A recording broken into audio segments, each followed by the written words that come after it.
April 8న రాత్రి 9:12 నుండి ఈ గ్రహణ సమయం ప్రారంభమయ్యి 1:25 వరకు ఉంటుంది.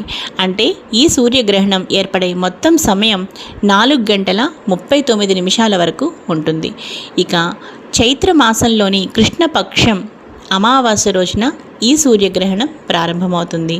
ఇక జ్యోతిష శాస్త్రం ప్రకారం సూర్యగ్రహణ సూతక కాలం 12 గంటల ముందు ప్రారంభమవుతుంది. అయితే ఈ సూర్యగ్రహణం మన భారతదేశంలో కనిపిస్తుందా అంటే ఈ సూర్యగ్రహణం మన భారతదేశంలో కనిపించట్లేదు.